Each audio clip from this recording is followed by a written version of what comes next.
శ్రీ గురుభ్యో నమః. గురు బ్రహ్మ గురు విష్ణు గురుదేవ మహేశ్వర గురు సాక్షాత్ పరబ్రహ్మ తస్మై శ్రీ గురువే నమః. సదాశివ సమారంభం వ్యాసశంకర మధ్యమామస్మదాచార్య పర్యంతం వందే గురు పరంపరాం. శ్రీ గురుభ్యో నమః. గణాధిపతి నమః. అపారకరణ సిద్ధం జ్ఞానం శాంతరూపం శ్రీ చంద్రశేఖర గురు ప్రణమాముదాం. శ్రీ గురుభ్యో నమః. మహాగణాధిపతి నమః.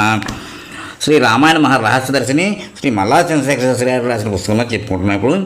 ఇప్పుడు ఎపిసోడ్ 7 చెప్పుకోవాలి. ఎపిసోడ్ 6లో ఏం చెప్పుకున్నామంటే, వాల్మీకి రమణీయమైన పదములతో సరసమైన భావంతో అపూర్వమైన శయ్యావిలాసము శ్రీరామపట్టాభిషేకం వరకు రచించినట్లు కనబడుతూ ఉంది అని చెప్పుకున్నాం. ఇప్పుడు రఘువర చరిత్ర ముని ప్రణీతం దశశిరస పదం నిశామయధ్వం. ఈ శ్లోకం వల్ల, అంటే ఇప్పుడు ఎపిసోడ్ 7 కంటిన్యూ చేస్తున్నాం. ఈ శ్లోకం వల్ల వాల్మీకి మహర్షి 6 కారణములతో కూడిన రావణ వధ పర్యంతమే నారదుని వలన తాను విన్నది, అప్పుడు తాను రచించినది అని తెలుస్తోంది. దరిమిలా తన అనుభవమే ఉత్తరాఖండ్గా రచించబడింది. అది ఖిల గ్రంథం. 4 అన్న కుశల చరిత్రం. శ్రీరామచంద్రమూర్తి లక్ష్మణుడి ద్వారా సీతను వాల్మీకి ఆశ్రమం దగ్గర అరణ్యంలో వదిలేశాడు. దరిమిలా యమునా నది తీరమునందు లవణాసురుడనే వారిని దుండగములను భరించలేక మహర్షులు సీతాంజనమూర్తి వద్దకు వచ్చి ఆ రాక్షసును సంహరించమని ప్రార్థించారు. అప్పుడు సీతాంజనమూర్తి సైన్యంతో బయలుదేరి లవణాసురుని సంహరించరమ్మని శత్రుఘ్నుని ఆజ్ఞాపించాడు. అన్నగా రాజ్యంతో శత్రుఘ్నుడు బయలుదేరి వెళుతూ మధ్యలో వాల్మీకి మహర్షి ఆశ్రమానికి చేరాడు. ఆ రాత్రి వాల్మీకి ఆశ్రమంలో ఉన్నవాడు అర్ధరాత్రి కాలంలో ఋషిపుత్రులు వాల్మీకి సీతమ్మ ప్రసవించినట్లు క్రియవార్తను చెప్పారు. ఆ మునిపాలకులు వచ్చి వాల్మీకి మహర్షికి సీతాదేవి ప్రసవించిందని, 2 మగపిల్లలు కలిగారని, వారికి భూత బాధలు రాకుండా రక్షణ చేయవలసి వచ్చిందని చెప్పగా సంతోషించిన వాడై వాల్మీకి ఆశ్రమం దగ్గరకు వెళ్ళి దూరంగా పిల్లలను చూసి భూత బాధ లేకుండా రక్షణ ఇచ్చాడు. అది ఎలాగో వివరించాడు. పిడికడ దర్భలు తీసుకుని సాగ్రములైన వాటిని సగాన్ని ఛేదించి ఆ 2 భాగములను విడివిడిగా మంత్రించి ఆ పిల్లల దగ్గర వృద్ధశ్రేల చేత పెట్టించాడు.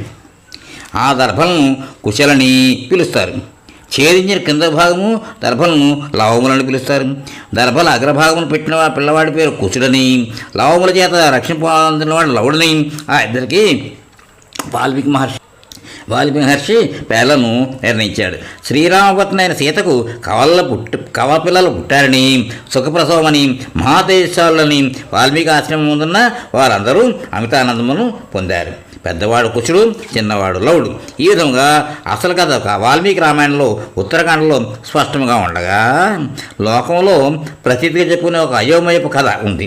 సీతకు ప్రసవించిన కొడుకు లవుడని, లవుడు కొట్టిన పొన్నవాళ్ళకి సీత ఈ బాలుని సంగనెత్తుకుని ఏటికే నీళ్ళకు వెళ్ళిందని, ఇంతలో వాల్మీకి మహర్షి ఆశ్రమంలో వచ్చి ఉయ్యాల్లో పిల్లవాడు చూసి సీత దుఃఖపడుతుందని ఆ ఉద్దేశంతో దర్భలతో మంత్రించి ఒక పిల్లవాడిని సృష్టించాడని, అందువల్ల వాని పేరు కుశుడైనదని, లవుడే పెద్దవాడని, అందుకని లవకుశులు అంటారని ఒక కథ ప్రచారంలో ఉంది. అవాస్తవమైన కథ. వాల్మీకి చెప్పనిది దర్భల మంత్రిస్తే శుకుడు పేరు వచ్చినట్లయితే లవుడి పేరు ఎట్లా వచ్చిందో చెప్పాలి కదా. కనుక ఇది అర్ధరహితమైన గాథ. చంద్రులకు ఔరసపుత్రులే ఈ 2 కుమారులు.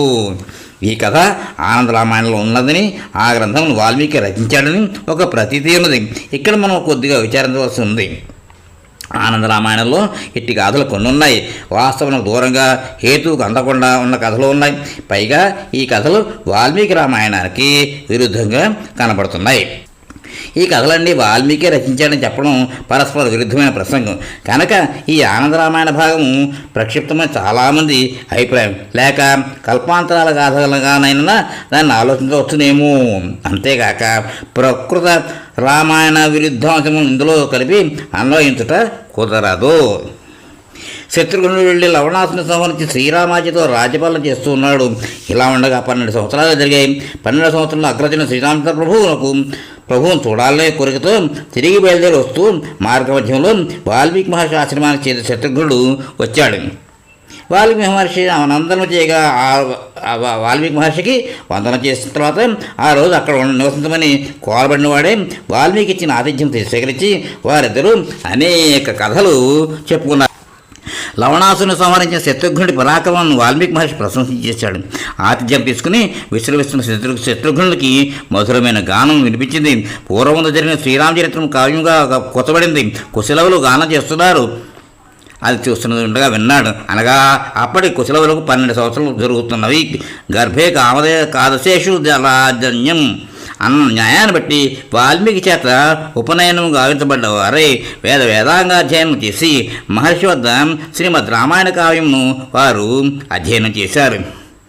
ఏనాడో తమసా నదీ తీరముందు వాల్మీకి రామాయణము రచించిన ప్రయోక్తులైన శిష్యుల కోసం చిరకాలు నిరీక్షించినట్టు కనబడుతోంది. కనుక రామాయణ ప్రథమ ప్రచారకులు కుశలవులే.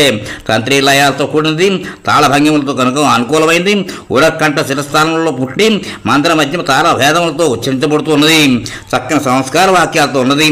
శబ్దశాస్త్ర లక్షణాలు, చంద్రశాస్త్ర లక్షణాలు, సంగీతశాస్త్ర లక్షణాలతో కూడిన ఆ శ్రీరామచరిత్ర యొక్క గానము లోగడ జరిగింది. ఇప్పుడు జరుగుతున్నట్టుగా తెలుపుతూ ఆది నుండి రామాయణ కథాగానము శత్రుఘ్నుడు విని ఆనందంతో పులకాంకులను కలిగి తన్మయుడు అయిపోయాడు. తర్వాత స్మృతి కలిగి ఆశ్చర్యాశయము పొందాడు. అట్టి ఆనందముతో ఆ రాత్రి గడిపి శత్రుఘ్నుడు అయోధ్య నగరానికి చేరాడు. తర్వాత కొంతకాలానికి శ్రీరామచంద్రమూర్తి అశ్వమేధయాగం సంకల్పించాడు. ఆ అశ్వమేధయాగమును చూడటానికి ఋషులు రాజప్రముఖులు వచ్చారు. సుగ్రీవుడు వానరవీరులు అందరితో వచ్చాడు. అలాగే విభీషణుడు రాక్షస ప్రముఖులతో వచ్చి యజ్ఞం చూడటానికి వచ్చిన ఋషీశ్వరులను సర్వ ఉపచారములతో పూజించాడు. అన్న వస్త్రాల దానాలతో మహావైభవంగా యజ్ఞం జరిగింది.